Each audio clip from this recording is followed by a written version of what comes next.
Celtics Beat is brought to you by FanDuel, the exclusive wagering partner of the CLNS Media Network.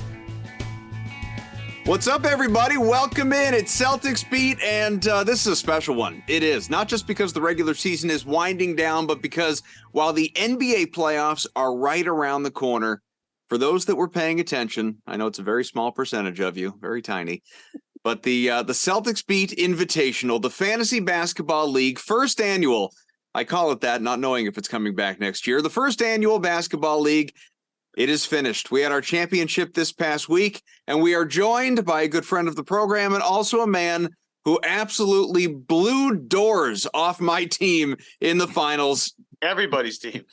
Everybody's team. Mark Murphy, he went 18-2 in the regular season. He finished the year on a 13-game winning streak, and then, 3-4 more rounds in the playoffs, whatever it was. Wasn't exactly living on the waiver wire either. Just drafted well, owned his team all the way through, stayed mostly healthy, which is always a helpful thing. But the performances, they were consistent all the way from the beginning till the very end, unlike our friend Bobby Manning from the Garden Report, who won week one and then basically closed the tab and never opened it again. Mark Murphy, diligent, and earned his championship prize. Murph, congrats and welcome back. Thanks, guys. Good to be back. This is what happens when you retire, right? You have time to wreck people in fantasy basketball. It's easy when you just put your draft filter on best player available. I remember I was on fire at one point, and then I had my team, for all the people that did not pay attention to this league. My team got healthy around midway through the year. Anthony Davis was playing regularly. Joel Embiid was playing regularly. So I was starting to win some games. I was like on a 6 or 7 game win streak. And then I played Mark, and then Mark put me in my place. I had a good week too. I was the third highest scoring team that week. And Mark took me up behind the woodshed and put me out to pasture. 300-point win for Mark. I was like, this he did. He beat me by 300 or 400 points in the finals. Unbelievable, too. Mark. You squeaked by Devaney in the semifinals and then just came and wrecked me. Both of you guys were my 2 losses during the season. So, you Celtics Beat representing. Doing something right. It's Donovan Mitchell was kind of saved me. Maybe we'll do it again next year. Certainly, we'll come back to defend your crown if we do. We may have to make some adjustments to the overall roster of participants in the league, since, like I said, Bobby was one of a couple that maybe wasn't as interested as they thought they might be when they signed up. That's okay. Some of us were diligent. I certainly was making more transactions on the waiver wire, probably times 4 versus anybody else. Very active daily, but hey, came up just short. Finished in the money. It's okay. First and second place. I'll take it. Do we get keepers next year? I will have to think about that. I mean, if everybody came back for sure, but I think if it might be cruel to make somebody have to absorb Bobby's team. You know what I mean? I'm not sure a new person would want to keep her league in that situation. But we've trashed the man enough. We should allow him to come on and defend himself at some point. In the meantime, what people do care about who are listening to the show, if anybody is still listening to the show, is the NBA playoffs, which are right around the corner, and your Boston Celtics, our Boston Celtics, down to the final 2 games of the regular season here. They are tomorrow night as we sit here right now against Toronto, second to last home game. The second of it's a back-to-back, not days, but in terms of games, obviously edged them by 4 just yesterday. Feels like longer ago than that. And then wrap up on Sunday, Easter Sunday against the Hawks, and see who even ends up playing in that game, because the C's probably won't be playing for anything in that one. And then it's on to the postseason after the play-in tournament.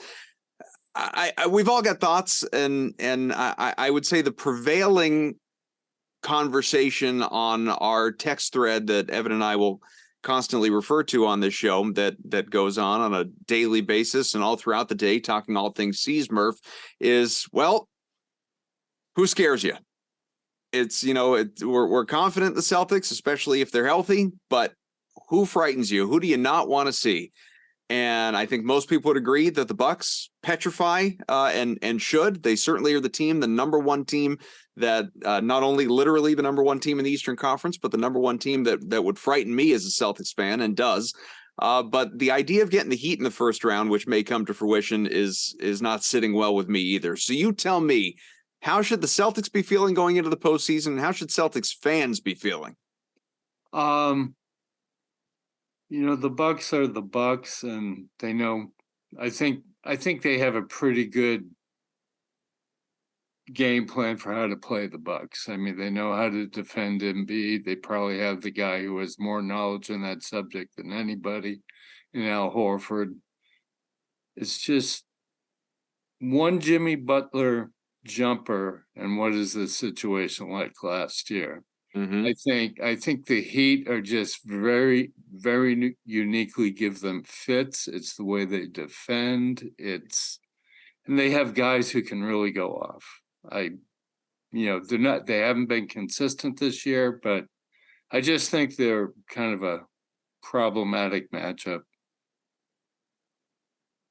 Yeah, I think we saw it last year, and obviously that series going the distance and just how dangerous that team is. What they get hot, they can shoot well from three. Jimmy Butler is not afraid of anybody or anything. He, as I wouldn't call him pedestrian during the regular season, but he's not, I've always sort of thought of Jimmy Butler, and I get flack whenever I tweet this, but it's true. I don't care what people say.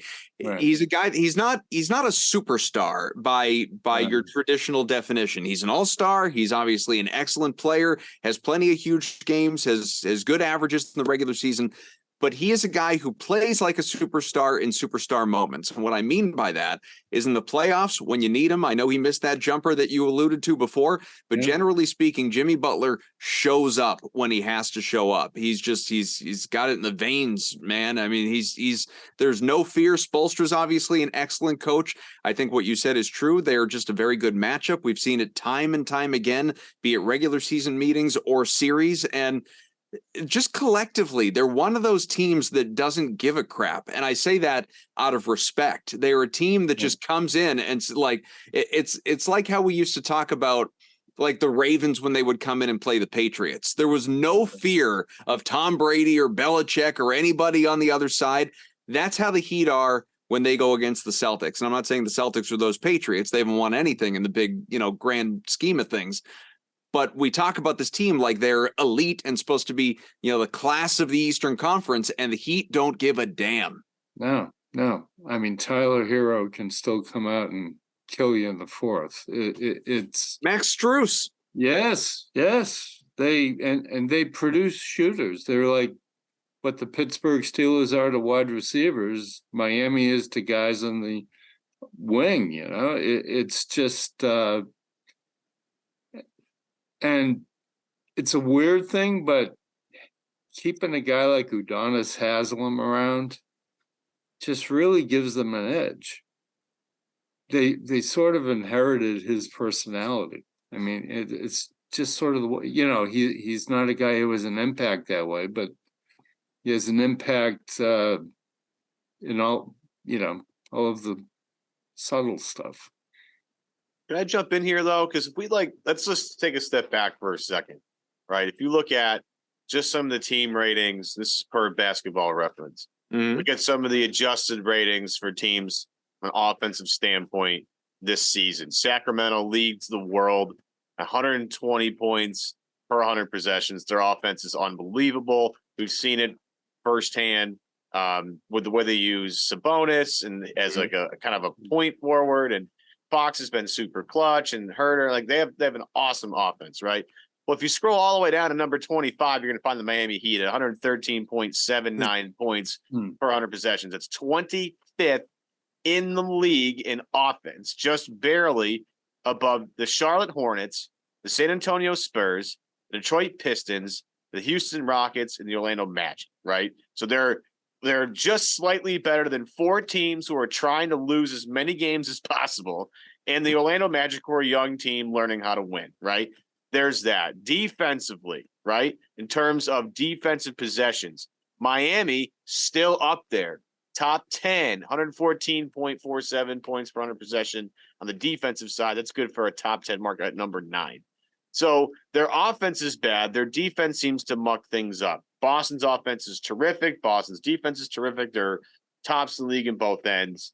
So it's not like Boston should really be afraid of anybody. But Mark, my question, I guess, is like, how much are we letting last year's playoffs affect the way we feel about this matchup this year? Because from where I'm sitting, it doesn't look like the same Miami team is on the floor this year that it has been in years past. You go back to the bubble year, they were a pain in the ass. They were a pain in the ass last year in the Eastern Conference Finals.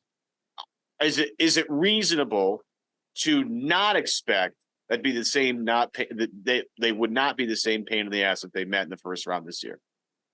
Sure. And my memory is still very much influenced by that series last year. It's just what they're capable of. I mean, Right. Maybe it's not how they've played this season, but you put Butler in those situations. I mean, those are those are close games, regardless of what their drawbacks have been. He's a beast. We're going to have time to obviously preview a series with Miami if that ends up coming to fruition. But the inevitable matchup, you would think, if everything kind of goes chalk, right? If everything happens the way it's supposed to, is that the Celtics and Bucks will see each other again. And I don't want to spend a lot of time previewing that potential series either. We'll do it as time goes along. But just sort of big picture thoughts. One thing that Evan was talking about the other day was, is it wrong to not be as frightened of the Bucks as everyone says that you should be as a Celtics fan or the Celtics themselves? Because in the matchups that we've seen, blew them out by 41, blew them out by 20 plus or whatever it was, played another game with them when you had 3-4 starters out and it was a single digit game. It was a 1-2 point game, something like that. Overtime. Went to overtime too. So these are teams that have played, games that have been very lopsided in Boston's favor for the most part. And yet I think, and I'm not saying this is wrong because this is how I feel. I'm sure others feel the same way. You just see Giannis on the other side and it makes you want to curl up into the fetal position and cry about what he is capable of doing. We saw what he just did, or what he's done against them in the past. But at the same time, like he can do what Embiid did the other night in that game for Philadelphia.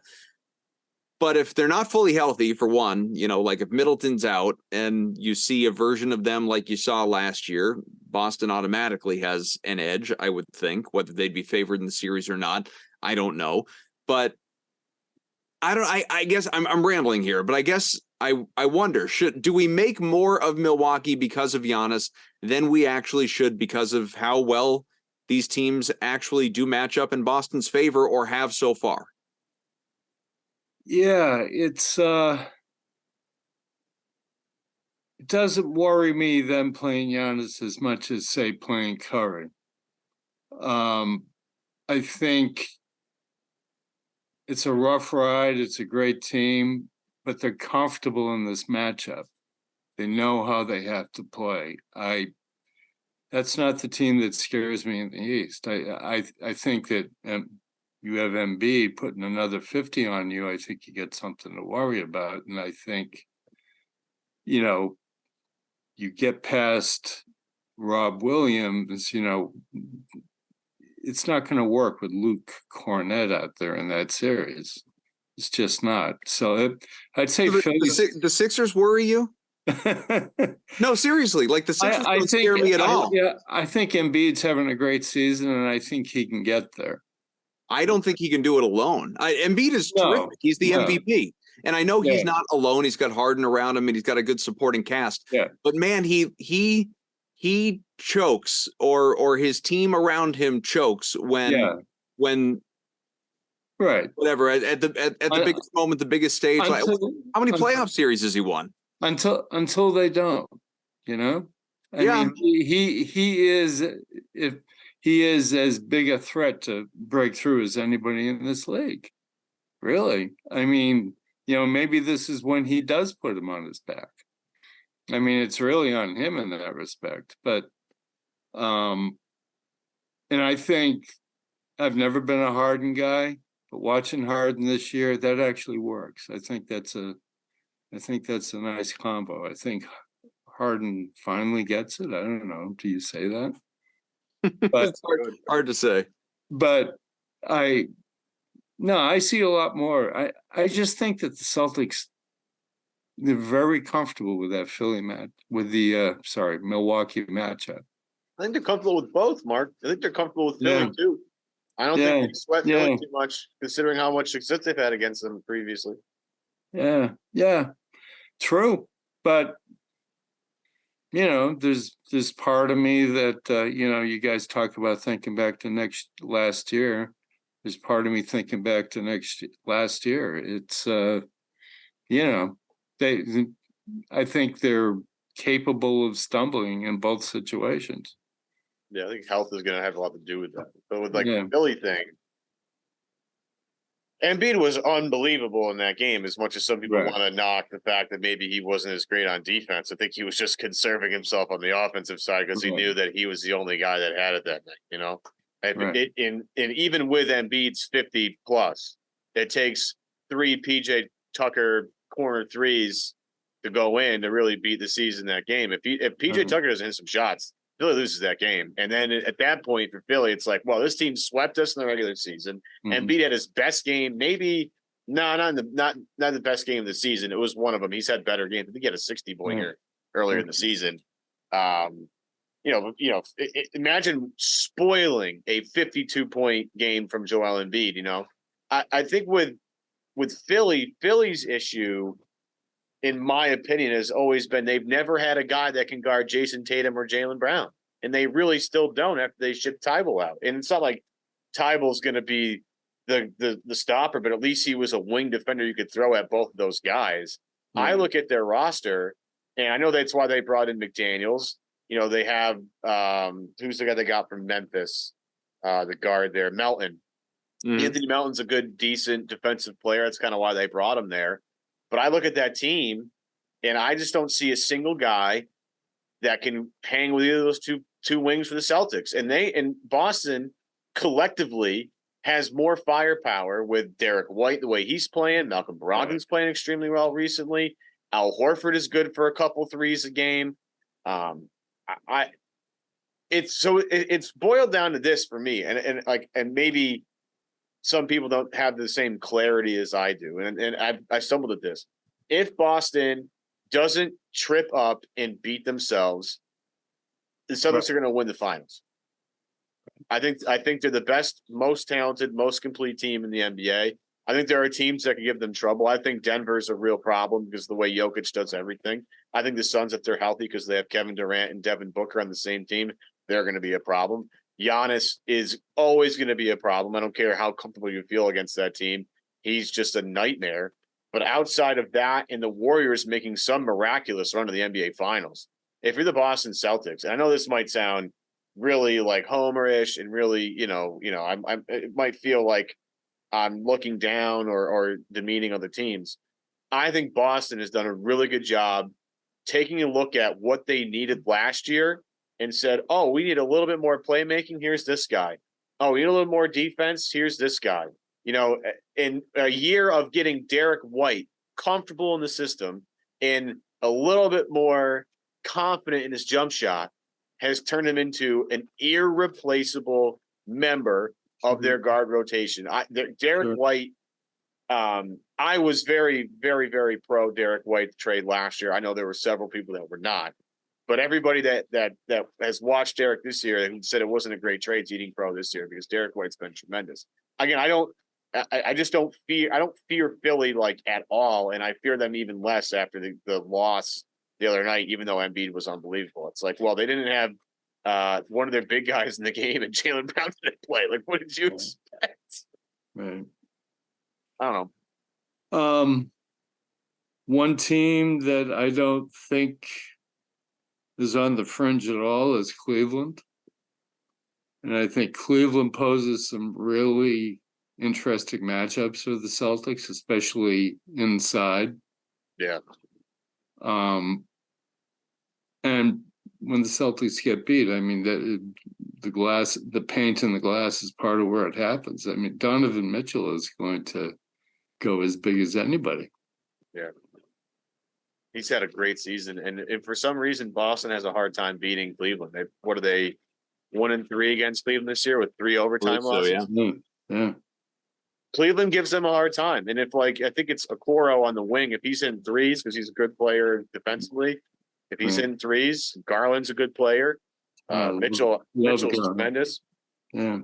And Mobley, again, with Mobley, you don't know. He's never been on this kind of stage before, but he's the pedigree's certainly there. So it's a matter of when they put it together. I think they've had a great season. I think they're definitely a team to look at for the future and say, man, they're going to be wary of this team, no question. It's just, as you know, Mark, the playoffs are a different animal. Right. It's different defenses. Garland and Mitchell are going to have to face double teams all the time. And as much as you want to say, oh, well, it's just a double team, like it becomes much harder. Look at Jason Tatum and Jaylen Brown in the playoffs. Like, they've spent all season this year working on getting out of doubles quicker, getting off the ball, getting it back, all that stuff. If you've been practicing that to simulate that in the playoff atmosphere is pretty tough, in my opinion. But I agree with you. I think Cleveland's is an interesting matchup and gives the Celtics, like in terms of geometry, the way they manipulate the court with their 2 big guys, and Mobley can really, as a defensive player, guard up and down, no problem. They present some really interesting issues on, both sides of the floor.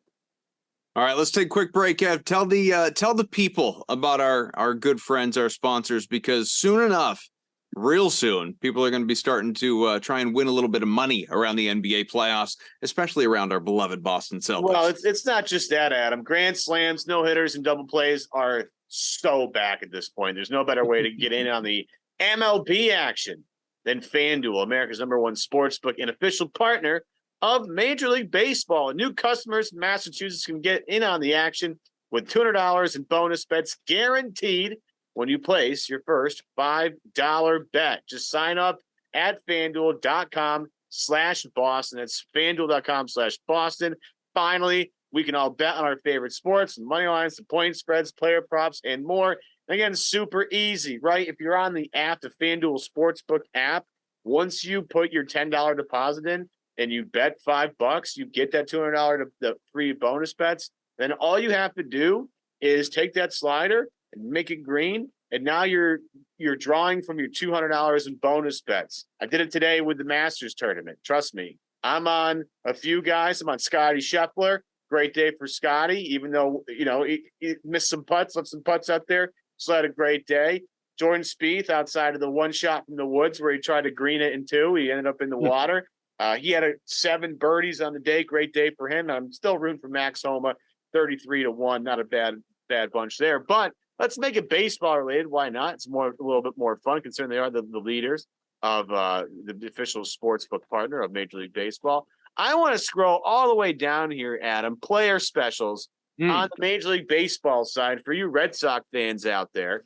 Adam Duvall having a heck of a start to the season. Yeah.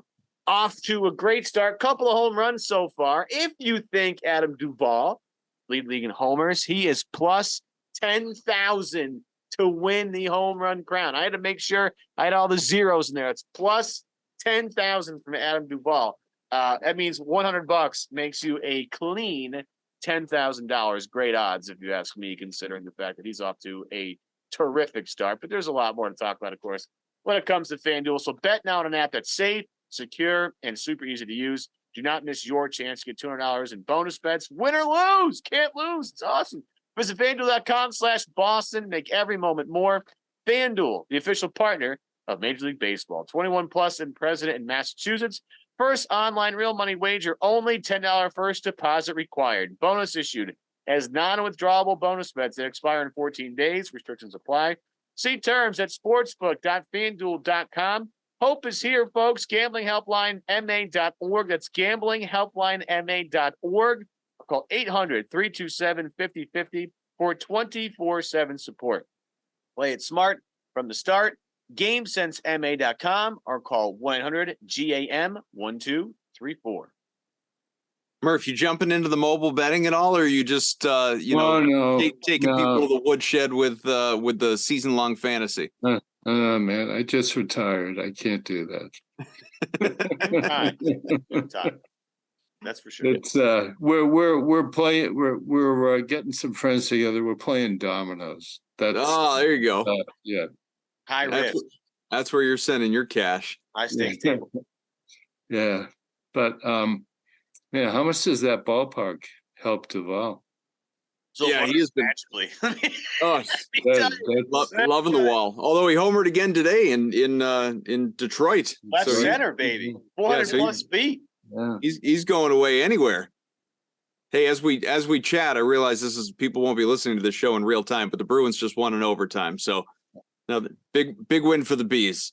Okay. Keeping up their record-setting chase. Hopefully we're in for a long playoff couple of months here, both between the Bruins and obviously the Celtics. When it comes to the C's, is there anything right now that to you over these next couple of games or even into the start of the playoffs, is there something that to you is a priority? For instance, whether like people have the debate about prioritizing rest right now, and currently over the last few games, Joe Mazzulla has been kind of alternating a little bit. Like obviously you're not seeing Al Horford on the second leg of a back-to-back, but Jaylen Brown's out and then Jason Tatum's out. Marcus Smart has missed time. Malcolm Brogdon has missed time. And so, and again, over these last couple of games, who knows who's going to play? It might be like the main Celtics getting called up for, a significant playing time. We'll see. But do you like that? Or would you prefer, as opposed to kind of having staggered rosters, would you rather have one that's all your guys, kind of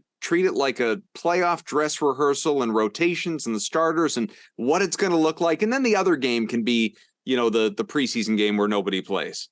Yeah, I mean, Toronto being a potential opponent, I guess I would go after that one, with your regular lineup, and then rest guys on Sunday if you have to. But I guess this is what they're going to do. It's different from last year in that, this 3-point theory is like set in cement. You guys are much closer to it than I was this year, but they're changing their philosophy in the paint when they should attack. I just, my biggest worry for them is that they're going to fall into the same rut and continue to hunt threes. And if shots aren't falling, you should be attacking. You should be, doing more old school type of stuff. You should be going more to pick and rolls and playing your two stars off the ball. You guys tell me. I mean, last year, they seemed to find a really good balance with Marcus Smart as the point guard. How much has the ball actually been in his hands this year? I mean, I would argue that sometimes they look their best when Smart's got the ball in his hands and you got Tatum and Brown working off the ball. Yeah. I think some of the things that it takes. I'm surprised to hear you say that, Ev. This was supposed to be the year of point Tatum for you. Well, yeah, and look, it's still something that's obviously very, very prevalent, and Tatum has brought the ball up a lot more this year. But the one thing that I'll say about Tatum is, and I don't know when this happened this year, maybe it was in the offseason, it's one of the things that makes Steph Curry one of the most special players in the game, is all the stuff that he does, because he knows if he works off the ball, he's going to get the ball. Like, he's Steph Curry. And if he does all this work off the ball to get himself open, he's either going to get a good shot or set himself up for it. And I think Tatum this year has done a really good job working off the ball to get the ball back, right? Let's say he gives it up. Well, he knows if he just does a few things, he's going to get it back. It's because he's Jason Tatum. I think there are times when the offense looks stagnant because Tatum and Brown decide that they want to go one-on-one for a little while and see how it goes. And they're both excellent shot makers. I'll say this about Brown, though. Brown against the Raptors, his three ball wasn't falling that well, but he was attacking the basket and just bullying guys out of the way. I mean, the thing about the Brown this year is the physicality in which that he attacks the rim and just guys bounce off him now. Scal was talking about it during the game as well. It's like it's hysterical because you see some of the early Jaylen stuff, and there was some early Jaylen video because he sat down with Shams and Shams talked with him about getting drafted. And you see Jaylen on draft day, he's much leaner, and now he's filled out. yeah. His just shoulders are He was a ginormous. teenager. He was 19. Can we just real quick on that interview? Because I watched it. It was 10 minutes and it was really good. I tweeted it out. It was a good conversation. I enjoyed it. And it was about,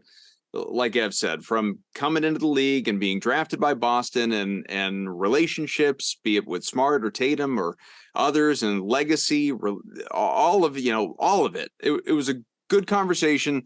By all means, check it out. I'm a little sort of after the fact, because it's so funny that you brought it up, Ev, because I was in my head, like while you guys were talking about, I'm just sort of thinking about that interview and what pissed me off about it. It came very quickly in the wake of the controversial, if you will, interviews. Not saying they should have been controversial, but they were met with controversy in Boston. The interviews that he did with the New York Times, with the Ringer, and about some very real subjects, obviously. And I have all the appreciation for Jaylen, but then Jaylen obviously at the podium being asked about it and saying that some of his stuff was taken out of context, and there will come a time where I'll address this stuff, and on and on. And then he has a sit down with Shams, and we see the video like within days of that happening or a week of that happening, and isn't asked about any of it. And maybe, like, you tell me, Murph, like was he given pre-approved questions? Like, we're not going near that stuff. Yeah, like that stuff's off limits. Yeah. Sure, I could easily see that Jaylen just says I've addressed this, which he hasn't, but I could see Shams getting it on it.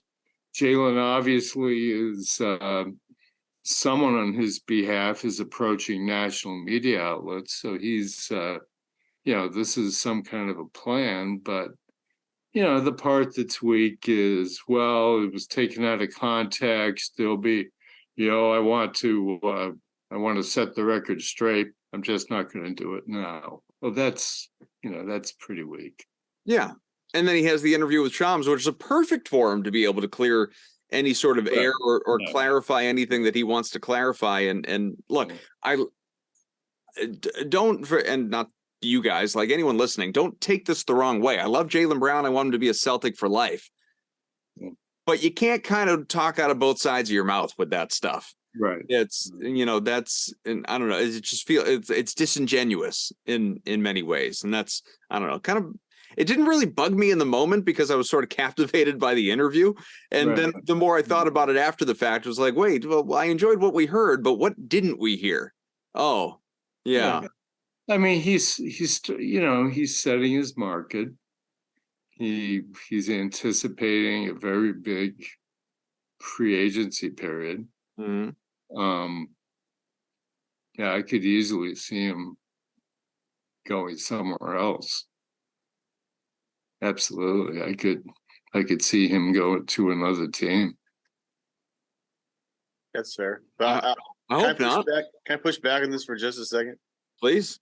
I think one of the things that has happened over the years because of the lack of like day-to-day access. Like, Mark, you remember when you could sit down with guys and really develop relationships with them. And I think the past couple of years, that particular style of reporting and journalism went away because of the pandemic, right? We couldn't do any of that stuff for a while because of safety precautions, right? I'm not trying to get into a debate about the pandemic. I'm just trying to state what happened, right? Yeah.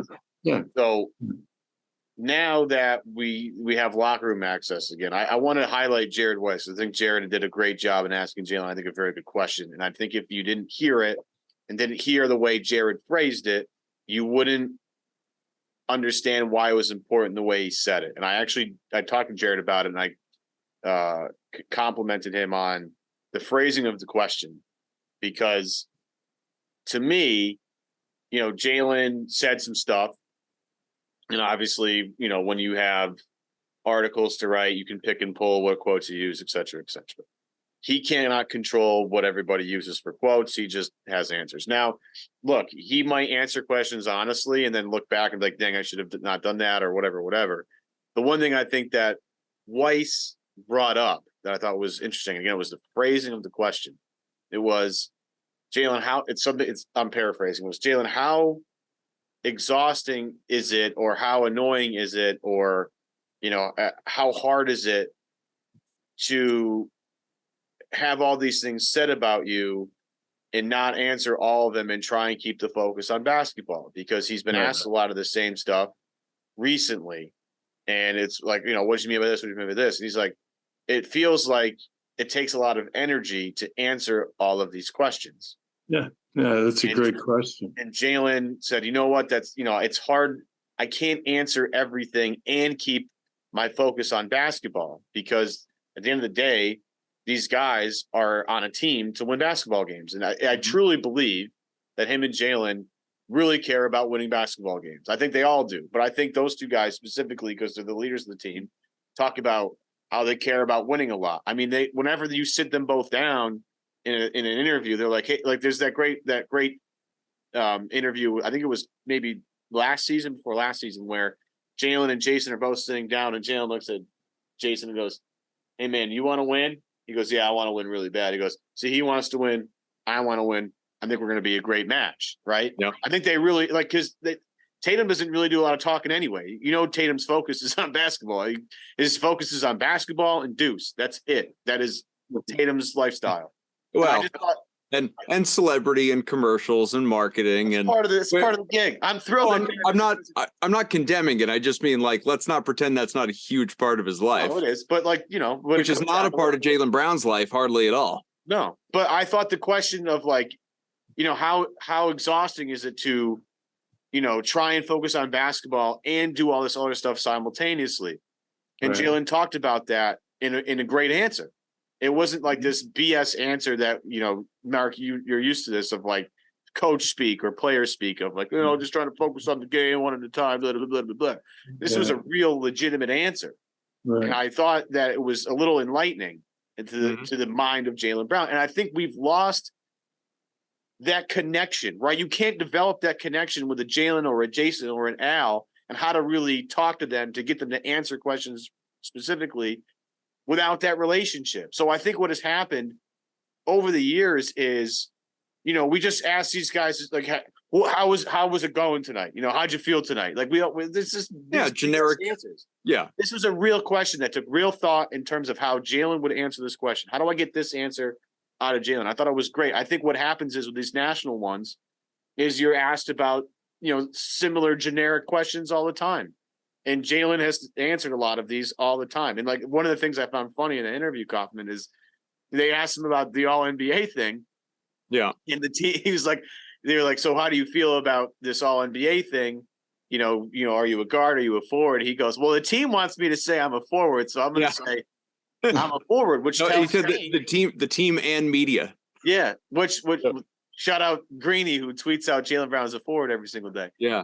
But yeah, I found that interesting of like, the team wants me to be a forward. So that would tell me that the team is very interested in Jaylen Brown getting Supermax eligible so they could pay him more money than anybody else to keep him on the team. That's one big thing I took from that, Kaufman, was that answer of like, they want me to be a forward for financial reasons so they could pay me the most money and I stay here. That's the one thing I mean, that's a good thing. I mean, it'd be worse if he was thinking like the team wants me to be a guard so I don't make the team, and they could pay me $50 million less, or at least offer me $50 million less. Wick Grossbeck and company would, they're praying for the opportunity to give him a Supermax contract. I would think. Yeah, I would. Absolutely. You don't want to lose a guy like Jaylen Brown. I guess the way Murph put it, I will agree. I could see Jaylen Brown going somewhere else, but I don't see it happening. You know what I mean? Like, right. It's not. I don't think it's a lock that he would stay, but I think if that dollar figure is presented to him versus considerably less from somewhere else, unless there was some sort of a sign and trade, obviously. Sure. I don't think it's realistic he'd go somewhere else, because I do think that unless he's being completely putting on a face, with what he is saying to everyone, and there have been admissions to the contrary, namely those interviews that he did, obviously, but I guess I'm just inclined to believe, maybe I'm wrong, I've never spoken with him about it, I'm inclined to believe that he is happier than not in his overall situation. And I include the Celtics and this being a competitive team that annually is hopefully going to contend for championships, and playing alongside a superstar, and him being a top 15 player in his own right. And, obviously there are the challenges of Boston that come with that I'm not excusing. I'm just putting it as part of the overall big picture. I think that the overall picture to Jaylen is, I'm just guessing, probably more attractive than not, than going and being a number one somewhere else on a team that is a fringe playoff team, or at best a 5 seed that's never really in the hunt for a championship. I don't think that's what he wants. No, and the chance to win rings is paramount for everybody. Mm-hmm. But I've just thought, what if, he's a person with much larger aspirations than Sure. mine. Yeah, we've been talking about that for years. Absolutely. His rookie year, I went over to Harvard and saw him address an education forum. I mean, it would behoove him to go to a place like Washington just to get into the mix. I mean, he would be a big star there. And the other place that just occurs to me is his hometown. I mean, he went there to lead a civil rights march. He was instrumental in the effort to remove the name of a Civil War general from his school. Mm-hmm. I mean, he really feels this stuff, and he is a leader. So I could see him going to Atlanta, for example, and just changing that culture pretty quickly. Although it was Gary that said this to us, Gary Washburn, last week, Ev, right? That is, as far as his kind of view of the world is as it relates to Jaylen Brown, like maybe everything that you just said, because you framed it a different way than Gary did, everything that you just said may very well be true. Like maybe he would love to go, play at home to evoke change in, the community where he grew up, just outside of Atlanta and Atlanta proper and all of that.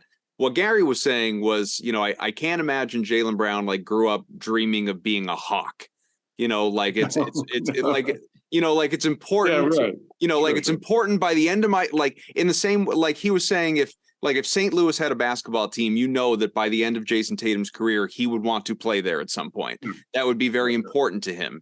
Jaylen Brown, doesn't seem like the kind of guy that's like, by the end of my career, I have to be a Hawk. That's a great but I think what you said, looking at the community element of it and not the basketball element of it, that could be very true for sure. I have no idea. Yeah, and he would be the star. I mean, there would be no question about who would be number one on that team. Yeah, it might be I like the idea of the Washington Wizards as that's where he finishes up like MJ going somewhere, not to that degree of, but that's his forum or his foray or his way to sneak into DC politics. But he moonlights as a basketball player, but really he's running for Senate or something. I can totally. I've been saying on this show for years, making the Bill Bradley comparison. I could absolutely, and I'm not the only one. I like anyone who's a Jaylen Brown fan who has been watching him in the way that he talks and what he does in the community and speaking at Harvard, like Mark mentioned, and the marches and what what he has done for social justice movements and Black Lives Matter, and the role in the Players Association, being a VP. Of course, we could all picture this guy in office. Absolutely. Yeah. And then you get Malcolm Brogdon, who everybody thinks is going to be president. Call him the president. Yeah.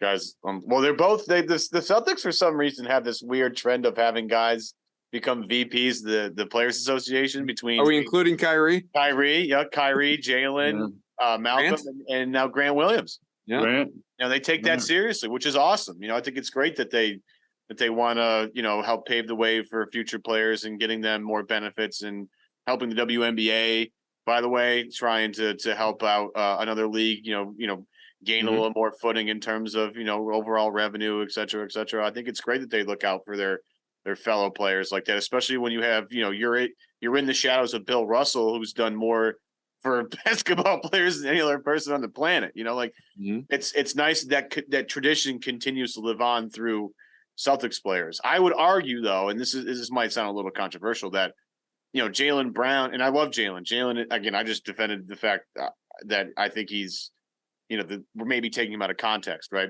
I would argue the fact that Jaylen Brown is as popular as he is primarily because he is a Celtic, because he's been playing in Eastern Conference Finals and the NBA Finals basically every year he's been in the league. I mean, you look at Brandon Ingram, Ben Simmons, guys that were drafted at Dragon Bender, Marquise Chris, Jamal Murray. I mean, nobody has the profile that Jaylen Brown has because they haven't won as much.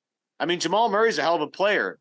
Brandon Ingram's a hell of a player. Those guys are also hurt all the time, but they also haven't won nearly as much. The reason why Jaylen gets cover stories on The Ringer and the New York Times and Shams is because he's a winner, and he's a winner because he plays in Boston. And I think it's understanding to also understand that point, that Boston has had a huge part of his development, and the fact that he has a higher profile in the league is because he plays for a team that wins consistently. And I also think he probably understands that a little bit. yeah. To that point, Mark. Well, go ahead. By the way, I had the Celtics taking Dragon Bender in my mock draft. Yeah, you probably said it on our show at the time when we were doing and for the record, most people, because I had, we did like a draft preview show that year because it was such a big deal, Celtics having number 3, and there were I probably asked like 15 writers, former players, people who covered the Celtics in some capacity, and quite a few said Dragon Bender. You were not in the minority there. I mean, he was kind of the popular pick then. Chris Dunn was a popular pick. I wanted them to take Chris Dunn, but not because I wanted them to take Chris Dunn. It was because I wanted them to take Chris Dunn because the rumor was that taking Chris Dunn was going to get you Jimmy Butler. That was, who was desired in a trade at that point in time. So if you wanted Butler, you needed Dunn. And so I wanted Dunn. Yeah. I mean, and Danny laughs at us all and, brings home, perhaps the best player out of that draft. And certainly the guy who, as Evan said, has had the most success. The last thing for me, just piggybacking off of what we were just talking about, because we've never really had this conversation. And you, Mark, for years and years and years, maybe not as much now in retirement, but in your decades covering this team, far closer to the organization than us. Do you think it's something that's unique, I guess, about the Celtics organization, now, especially under Wick, under all, Pags, all the owners, under Brad, not so much the, Joe because he's new to the role, but Brad's been there for a decade now in one capacity or another, and Danny before him. Do you think there's something special or unique about this organization that does really empower players to do all that we've talked about, to have four guys recently be VPs in the Players Association and to champion as many causes as they have or continue to? Is there something, is it just sort of the way we are going culturally in sports, or do you think it is something that is unique about the Celtics organization? Well, they've always, that is part of their history. They've been the first in a lot of areas in this league. But in terms of the current guys, I mean, Brogdon was doing this when he was in Milwaukee. Yeah. He was the one who read the Milwaukee statement when they nearly boycotted the game that night. Grant, can you ever imagine a time when Grant didn't talk? It's So I don't think it's their culture that has grown these guys. I mean, Grant's rookie year, you remember he was promoting Marcus Smart for the All-Star game. He was showing us the flyers and all that stuff. But now that they have it, I think it's it is amazing. I mean, it's you talk about integrity. And then you have Jason Tatum, who is one of the quietest stars this league has known. Yeah, Maybe less so in the last year or so, but for a long time for sure. But have anything to add before we get out of here? I was gonna get a little bit more into Mark in terms, but that sort of topic has gone by the wayside about how developing relationships over time has changed. Like Mark has firsthand experience in trying to understand how guys think, and I just think again when it comes back to that Jaylen Brown stuff, and Weiss specifically, I think that has gotten lost a little bit in this day and age with the personal touch you can add to the questions that you ask at the end. I think we've just been accustomed to this like car wash sort of like, oh, I'm just going to ask this same questions tonight, boys. Just going to ask it from different angles, Yeah. I mean, I can say something about that if you want. It's Jared asks great questions. I mean, and he has a great feel. He does have a terrific relationship with some players, and that is much less. I mean, I'll honestly say, my first year on the beat for the Herald, I obviously had Bird, McHale, Parrish, and Dennis Johnson and Reggie Lewis. Those were the guys I started covering. And, you could sit next to them in plane terminals and talk to them while they waited for their flight. And everybody talked before games. Michael Jordan held court before every game. He took whatever questions you wanted to ask him. And there's been that separation now. It's I'll honestly say, and I've known every Celtic star since that period. The two that I have felt the least connection with, and is because of the circumstances, of Tatum and Brown. I just wasn't able to get as close to those guys as I did to previous players. But it does erode a little bit every year. Access is cut down. You get to know some of the people who are with the players, and they can be a very good connection. And some guys are just, Marcus Smart has always been great about, you want to come over to my locker and talk? Sure, fine. But there are less guys like that.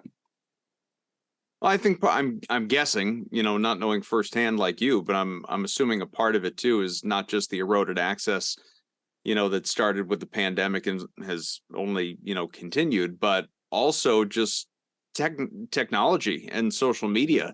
There was a point in time where athletes needed the media to get their message out, and now they just do it on their own, on their own podcasts, on their own, their own articles on the Players Tribune, on their own social media posts on Instagram or Twitter or wherever else, sometimes to a fault, obviously, but more often than not in a very positive way.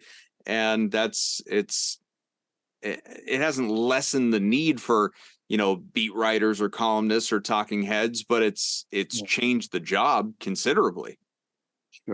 Sure. Everybody, well, it's always a little bit of everybody's always chasing the same story. It's the opportunities are less, for sure.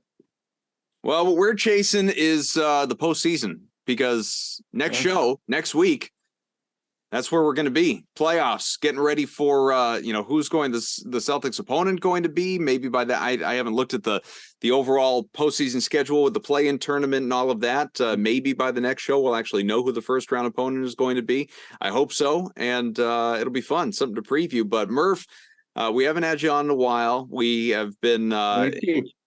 You're living your post reporter life in retirement here, and again just kicking my ass in fantasy basketball. So yeah, and everybody else's too. So. I'm sure fate will reverse in that case. Yeah, I don't think so. You know what you're doing. This is what you. As long as you allow keepers, Who would you keep? Is it Donovan Mitchell?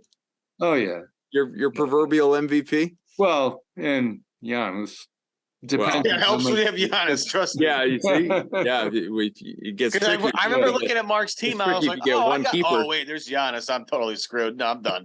I looked at it, I was like, I got the Giannis. I'm like, no, we're packing in, boys. We're all set. We're good. You know what really worked out, and it wasn't my intention, was also having Brooke Lopez and Bobby Portis on the team, because anytime they sat Giannis, their minutes increased. That's a good point.